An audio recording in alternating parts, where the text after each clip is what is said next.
जय जगन्नाथ। आज जदुमणिकर आउ गोटे रहस्य विषय आलोचना करवा। जदुमणि महापात्र जड़े हास्य रसिक और मजाया कवि अनेक बंधु थे।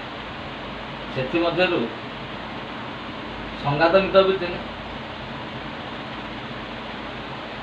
तेणु इटामाटी ग्रामर हरिबंधु स्वाई नामक जड़े परम मित्र थे। जहाँकि से बाल्य समय जगन्नाथंकर अभड़ा खुआखुई हो मृत बस। हरिबंधु दिने जदुमणि को निज घर को निमंत्रण कले। एपटे हरिबंधु निज स्त्री को कहले जदुमणि जड़े बर्तमान राजपंडित मु दुर्भाग्य को गोटे चाषी रही जाइए। तेणु से घर को आसुँच तुम्हें भल भाव रोषे कर प्रत्येक रोषे पदार्थ सुआदिया लगे।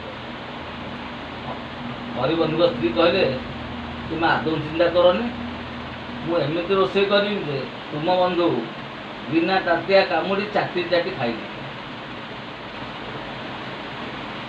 जदुमणि हरिबंधु का निमंत्रण रक्षा करी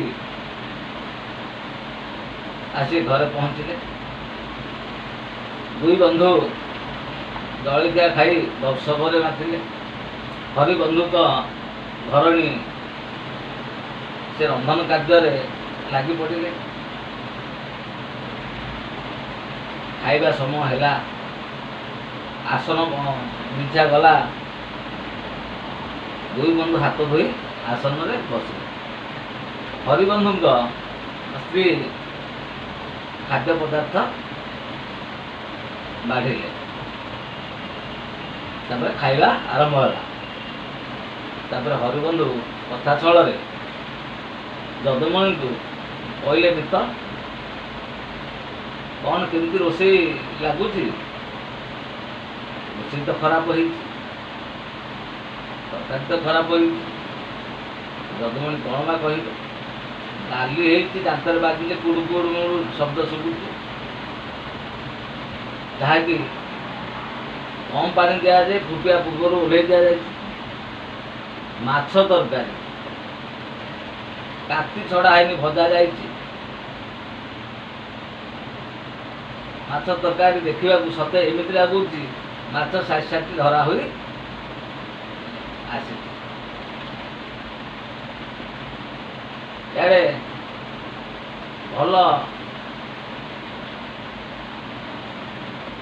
खराब कहले खराब भल कहले खराब। साढ़े कबाट बणरे हरिबंधु स्त्री कणे कणे जाऊँ। तेणु जदुमणि कहले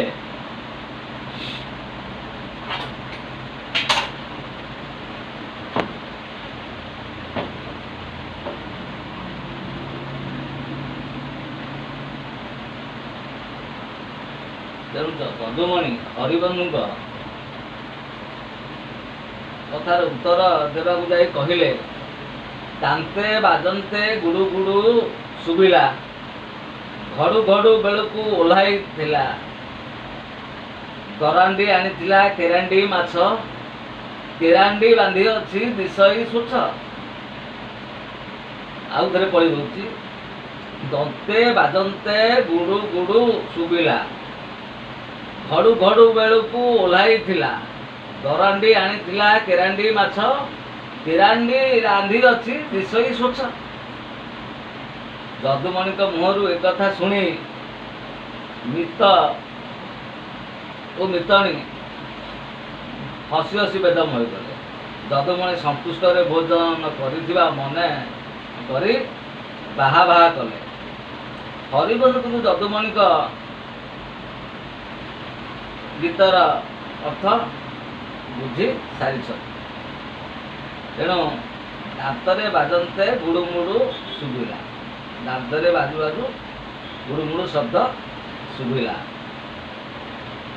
ଘଡ଼ୁ ଘଡ଼ୁ ବେଳକୁ ଓହ୍ଲାଇ ଥିଲା। ଏହାର ଅର୍ଥ ଫୁଟିବା ପୂର୍ବରୁ ଡାଲିକୁ ଓହ୍ଲାଇ ଦିଆଯାଇଥିଲା। ଦରାଣ୍ଡି ଆଣିଥିଲା କେରାଣ୍ଡି ମାଛ।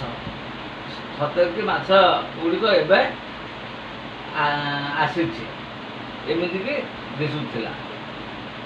କେରାଣ୍ଡି ରାନ୍ଧି ଅଛି ଦିଶଇ ସ୍ୱଚ୍ଛ। କେରାଣ୍ଡି ମାଛ ରାନ୍ଧି ଅଛି ସେ ସ୍ୱଚ୍ଛ ଜଣା ପଡ଼ୁଛି, ପାଣିଚିଆ ଜଣା ପଡ଼ୁଛି। ଏଠି ଦୁଇଟା ଅର୍ଥ ଆମକୁ ବୁଝିବାକୁ ପଡ଼ିବ। କେରାଣ୍ଡି କେରାଣ୍ଡି ଆଉ ମଧ୍ୟ ଅଲଗା ଅର୍ଥରେ ମଜା ଅର୍ଥରେ ବୁଝିବାକୁ ପଡ଼ିବ। କେରାଣ୍ଡି ମାନେ କୋଉ ରାଣ୍ଡି ରାନ୍ଧି ଅଛି ଦିଶଇ ସ୍ୱଚ୍ଛ। କୋଉ ରାଣ୍ଡି ରାନ୍ଧିଛି ଯେ କୋଉ ରାଣ୍ଡି ରାନ୍ଧି ଅଛି ଯେ ସ୍ୱଚ୍ଛ ଜଣା ପଡ଼ୁଛି, ଧଳା ଜଣା ପଡ଼ୁଛି, ପାଣିଚିଆ ଜଣା ପଡ଼ୁଛି। ଆକୁ ମଜା ଅର୍ଥରେ ଦୁଇଟି ଅର୍ଥରେ ବୁଝାଯିବ। କେରାଣ୍ଡି ମାଛ ରାନ୍ଧି ଅଛି ଦିଶୁଛି ସ୍ୱଚ୍ଛ, ବା କୋଉ ରାଣ୍ଡି ରାନ୍ଧି ଅଛି ଦିଶୁଛି ସ୍ୱଚ୍ଛ। ତେଣୁ ହରିବନ୍ଧୁ ଏଇ ଗୀତର ଅର୍ଥ ବୁଝିଗଲେ। ନିଜ ସ୍ତ୍ରୀକୁ କହିଲେ ତୁମେ ଏଭଳି ଯଦି ଆଉ ରୋଷେଇ କରିବ ମୁଁ ଘର ଛାଡ଼ି ପଳେଇବି। ତାଙ୍କ ସ୍ତ୍ରୀ କହିଲେ ଯାହା ତ ଭୁଲ ହେବାର ହୋଇଛି, ଏଣିକି ମୁଁ ଆଉ ଜମାରୁ ଭୁଲ କରିବି। ଏହା ଥିଲା ଯଦୁମଣିଙ୍କ ମିତ ଯଦୁମଣି ଓ ମିତଣୀଙ୍କ ରହସ୍ୟ କଥା। ଏଥିରୁ ଆମକୁ ବୁଝିବାକୁ ପଡ଼ୁଛି ଆଜିକାଲି ଦୁନିଆରେ ବର୍ତ୍ତମାନ ଯଦି କୌଣସି ଏଭଳିଆ ରୋଷେଇ କରିଛି, ଯଦି ତାକୁ ଆମେ ଏଭଳି କହିବା ତମେ ଏମିତିଆ ଭୁଲ କରିବୁନି, କାହିଁକି ଏମିତି ଖରାପ ରୋଷେଇ କଲ, ସେ ଆମକୁ କ'ଣ କହିବେ? ଛାଡ଼ ହମ, ତମେ ଖାଇଲେ ଖାଇବ, ନହେଲେ ନାହିଁ। ମୋର ମୁଁ ରୋଷେଇ କଲି, ତମକୁ ଯଦି ପାଟିକି ସ୍ୱାଦ ଲାଗୁନି ନ ଲାଗୁ। କିନ୍ତୁ ପୁରୁଷ ଯଦି ରାଗିକି କହିବ ସ୍ତ୍ରୀ କି ତମେ ଭଲ ରୋଷେଇ କରିପାରୁନ, ଇଚ୍ଛା ପଛରୁ ରୁହ, ବାପ ଘରକୁ ଯାଅ, ନହେଲେ ମୁଁ ତମକୁ ଛାଡ଼ପତ୍ର ଦେଇଦେବି। କିନ୍ତୁ ସେତେବେଳର ବୁଝାମଣା, ସେତେବେଳର ଲୋକମାନଙ୍କର ବିଚାରଧାରା କେତେ ସୁନ୍ଦର। ତେଣୁ ସ୍ତ୍ରୀ ଉପରେ ଅଭିମାନ କରିକି ସେ ମୁଁ ଘର ଛାଡ଼ିକି ପଳେଇବି, ଯଦି ଆଉ ଏଭଳିଆ ରୋଷେଇ କରିବ, ନିଜେ ଘରର ମୁରବୀ, ସିଏ କହୁଛି ମୁଁ ଘରୁ ଛାଡ଼ିକି ପଳେଇବି। କିନ୍ତୁ ବର୍ତ୍ତମାନ ସମୟରେ ମୁଁ ଛାଡ଼ପତ୍ର ଦେଇଦେବି, ଏ ରୋଷେଇ ଏମିତି ଖରାପ କରେ। ତେଣୁ ସ୍ତ୍ରୀ ସ୍ୱାମୀର କଥା ବୁଝିପାରି ହଁ ମୋର ଭୁଲ ହେଇଯାଇଛି ରୋଷେଇ କରିବାଟା, ଆରଥରକୁ ମୁଁ ଠିକ୍ କରିଛି। ଆଉ ବର୍ତ୍ତମାନର ମହିଳାମାନେ କ'ଣ କହିବେ? ତମକୁ ସ୍ୱାଦ ଲାଗୁନି ନଥାଉ, ତମ ପାଟିଟା ସେମିତି ନା, ତମେ ଇଚ୍ଛା ପାଉଛ ଯଦି ଖାଅ, ନହେଲେ ନାହିଁ। ତମକୁ ଭଲ ଲାଗିଲା, ନହେଲେ ନାହିଁ। ମୋତେ ଯେମିତି ଆସିଲା ମୁଁ ସେମିତି ରୋଷେଇ କଲି। ତେଣୁ ସେ ସମୟର ବିଚାରଧାରା, ସହନଶୀଳତା, ବର୍ତ୍ତମାନର ଚିନ୍ତାଧାରା, ବିଚାରଧାରା, ସହନଶୀଳତା ଆକାଶ ପାତାଳ ତଫାତ। ଯଦି ବର୍ତ୍ତମାନ ସମୟ ହେଇଥାନ୍ତା ତାହେଲେ ଏଇଭଳି ମାନେ ମୃତ୍ୟୁଦଣ୍ଡ ହେଇଥାନ୍ତା।